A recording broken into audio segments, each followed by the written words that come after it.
Mira, cuando terminé el colegio, entré al pedagógico y al mismo tiempo me puse a trabajar. Y caí en un grupo de españoles fantásticos que se habían refugiado por la guerra civil acá. Y ellos eran todos refugiados, sin papeles, llegaron así de la guerra civil. Y yo trabajaba en una librería con estos españoles. Y de ahí ya no nos separamos más, ¿eh? Entonces, tenían una librería chiquita, pero ubica donde está la catedral, como a un costado de la catedral. Y con estos españoles hicimos una colección muy linda que se llamaba Editorial Cruz del Sur. Mira, decíamos, esta es una colección de 10 tomos que hacíamos, pero es que, ¿ves tú? Según los temas. Porque eso eran clásicos. Clásicos. Yo estaba fascinada con la poesía de Neruda. Porque cuando uno tiene hermanos mayores, yo tenía esta hermana mía, tenía amigas y todo, y yo me acuerdo, tendría como unos 13, antes de los 14 años, iban estas amigas a un campo que tenía mi papá cerca de Santiago, en Paine, y llegaban así y recitaban poemas de Neruda. Por ejemplo, de los 20 poemas, eso, puedo escribir los versos más tristes esta noche, escribir, por ejemplo, la noche.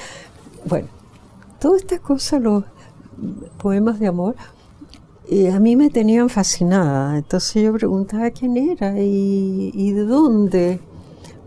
Muy preguntona. Y ahí entonces empecé a leer de mi hermana libros, pero en general eran las primeras publicaciones de Neruda. Ahí estaba,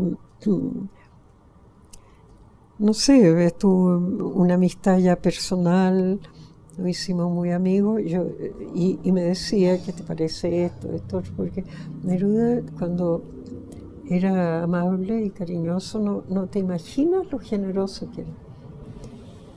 Generosísimo. Y nada de pretencioso.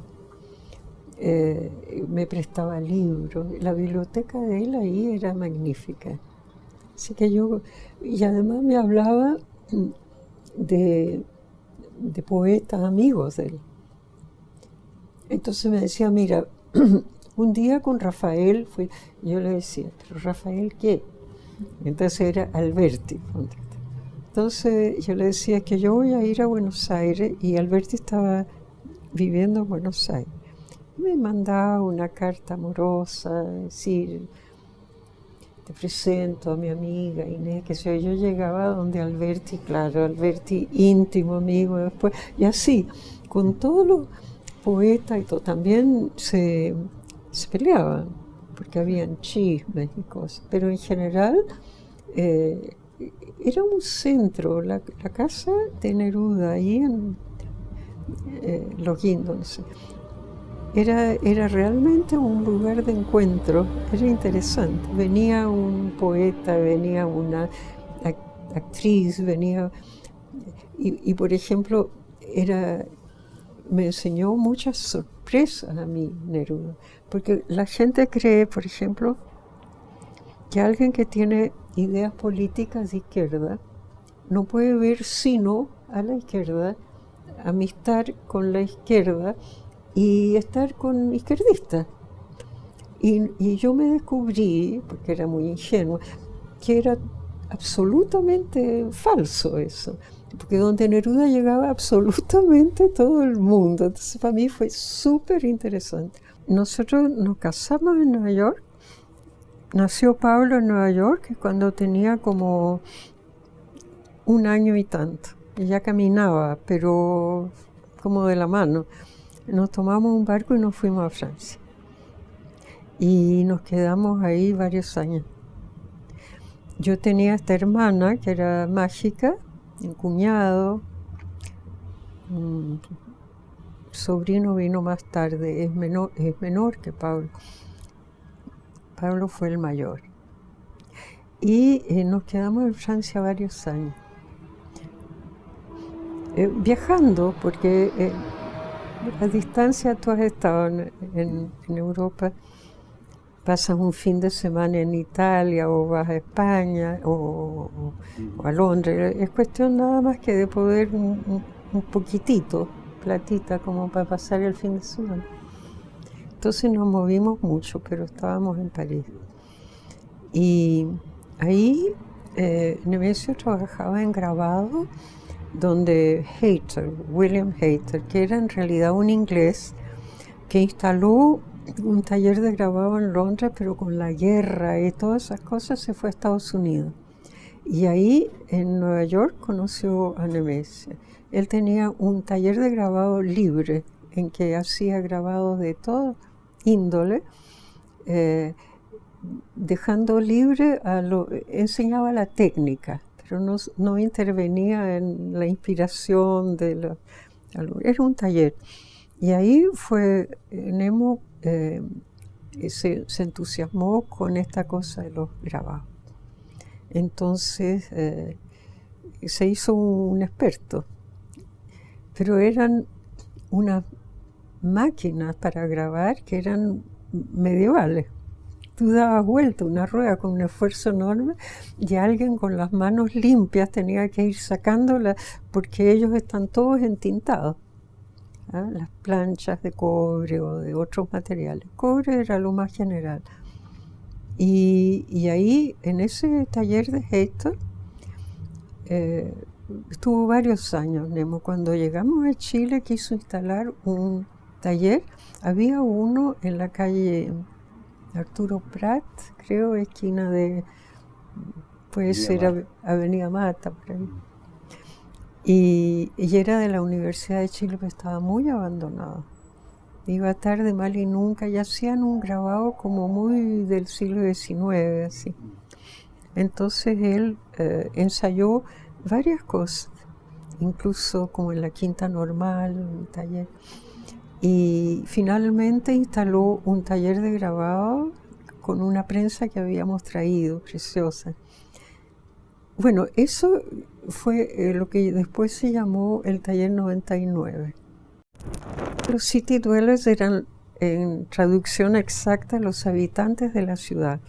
En Nueva York empezó con esta enorme cantidad.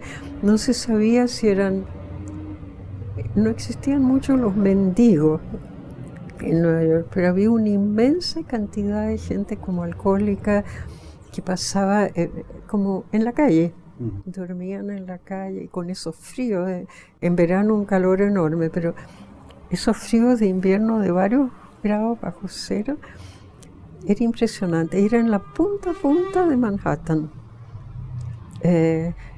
no en la que da al norte, hacia Brooklyn, digamos, sino hacia el mar, porque es una isla como de norte a sur, digamos. Entonces ahí estaban los City Dwellers y ahí Nemo había encontrado en una calle que tenía como mercado. La mayoría de esos habitantes eran judíos. Era un grupo que había ido llegando, arrancando de Hitler o del fascismo primero, del nazismo después, de la guerra. Habían llegado así sin papeles, sin nada, barcos llenos de refugiados europeos. Y de Centro Europa, no sé cómo decir, como podrían ser, los polacos eran más organizados. Además, muchos de ellos eran católicos y tenían como una organización mayor. Pero todo el resto de Europa Central llegaban así, se subían a los barcos como podían y llegaban de refugiados a América. Y Estados Unidos recibió a cientos de miles de estos. Y al final ya dijo, estamos saturados. Ya no había, se había terminado la guerra, pero quedaba ese mundo así. Fueron muchos a México y el único país de Sudamérica que los aceptó, porque era un gobierno de izquierda, fue Chile. Y en ese barrio muy pobre, los arriendos, Nemo era pintor sin dinero. Y entonces tú encontrabas en esas calles una enorme cantidad de departamentos muy humildes, ¿eh? Y baratísimos. Para obreros, ellos tenían eso para obreros, para gente muy pobre. ¿Y en qué piso vivía? En el tercero contando, a ver, claro, lo que llaman en Francia rez-de-chaussée, abajo el nivel de la calle, ese sería el primero, claro, entonces primero 8. Pero esta perspectiva de altura que tiene casi todos los city dwellers, ¿de dónde la sacaría? Para ordenarlos así. En realidad, él se inspiró al principio, un poco como lo que se ve al fondo, te fijas que ¿Sí? Eran unos grandes como patios, que aquí los habríamos llamado una plaza. Una plaza. Si tú mirabas, eran todas habitaciones de obreros y de gente pobre, pero ya se habían dedicado a recibir ahí a los emigrantes, a la gente sin papeles. Eran barrios así donde la gente de New York no iba. Entonces, lo que más encontramos como barato y más encantador, porque son comerciantes pero encantadores, era el barrio judío norteamericano, en la punta de Manhattan, al lado de Wall Street, si tú quieres, porque Wall Street es un barrio de bancos, de embajadas, no sé, embajadas no hay, pero consulados, papeles, servicios nacionales y todo. Y lo demás eran oficinas y todo, es la punta misma, ahí está el mar. Ahí, porque Manhattan es una isla como de norte a sur. Y hacia el norte ya tú te comunicas con el Bronx, con partes de la ciudad, que son New York. Pero ahí está Nemo. Ahí estamos. ¿Por qué se tomaron estas fotos tan parecidas? Los dos, porque yo estaba con una cámara fotográfica y decía que iba a ser fotógrafa.